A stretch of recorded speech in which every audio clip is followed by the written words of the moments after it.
YouTube মানে কি সব মিথ্যে কথা? আজ আমি আপনাদের লাইভ প্রমাণসহ দেখাবো অফ সিজনে সিমের ফুল ও ফল আসে কি না। দেখুন বন্ধুরা, আজ আগস্ট মাসের 26 তারিখ। আপনারা লাইভ প্রমাণসহ দেখুন, অর্থাৎ শুভ জন্মাষ্টমী। এই আগাম জাতের সিম চাষ কীভাবে করতে হয়, কোন জাতের বীজ নির্বাচন করবেন, সম্পূর্ণ পদ্ধতি এর আগে একটি ভিডিও বানিয়ে আপনাদেরকে দেখিয়েছি। যারা দেখেননি, চ্যানেলে লিঙ্ক দেওয়া থাকবে, আপনারা দেখে নিতে পারেন।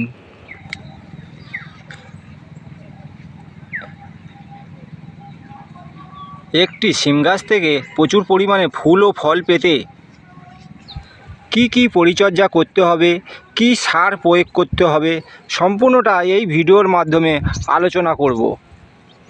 তাই বন্ধুরা, ভিডিওটি খুব গুরুত্বপূর্ণ হতে চলেছে। আপনাদের অনুরোধ, ভিডিওটা শুরু থেকে শেষ পর্যন্ত দেখতে থাকুন এবং আগাম জাতের সিম চাষ করে লক্ষাধিক টাকা উপার্জন করুন। তার আগে চ্যানেলটিতে যেসব বন্ধুরা প্রথমবার ভিজিট করছেন, প্লিজ চ্যানেলটি সাবস্ক্রাইব করুন, পাশে থাকা বেল আইকনটি প্রেস করুন, তাতে নিত্য নতুন ভিডিও সবার আগে আপনার কাছে পৌঁছে যাবে। বন্ধুরা, এই সিম গাছটিতে ফুল আসতে শুরু করেছে, তাই এই মুহূর্তে পটাশ সার গাছের গোড়াতে প্রয়োগ করা অত্যন্ত জরুরি।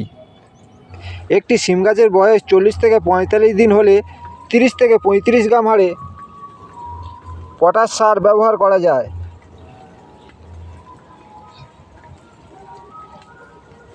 মনে রাখবেন, সিম গাছে ফুল আসার সময় নাইট্রোজেনযুক্ত সার অর্থাৎ ইউরিয়া সার গাছের গোড়াতে একদমই ব্যবহার করা যাবে না। এবার যে সারটি ব্যবহার করব সেটি হলো সরিষার খোল। এই সরিষার খোলের মধ্যে গাছ যতগুলি পুষ্টি উপাদান গ্রহণ করে সবটাই আছে এই সরিষার খোলের মধ্যে। সরিষার খোল গাছে প্রয়োগ করা অত্যন্ত জরুরি। সরিষার খোল গাছের গোড়াতে প্রয়োগ করার সময় একটি কথা খেয়াল রাখতে হবে, গাছের গোড়াতে কোনোভাবে এই সরিষার খোল যেন না লাগে, তাতে গাছ পচে যেতে পারে।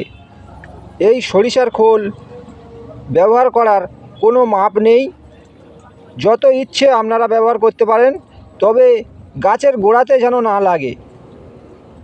যত দেবেন আপনার মাটি উর্বর হয়ে থাকবে।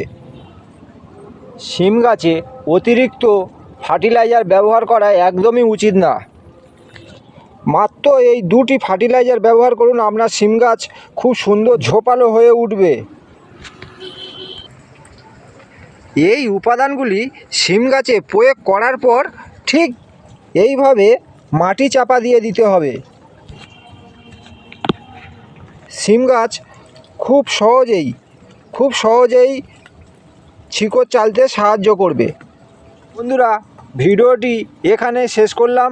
যদি ভিডিওটি ভালো লাগে, লাইক, কমেন্ট, শেয়ার করতে ভুলবেন না। ধন্যবাদ।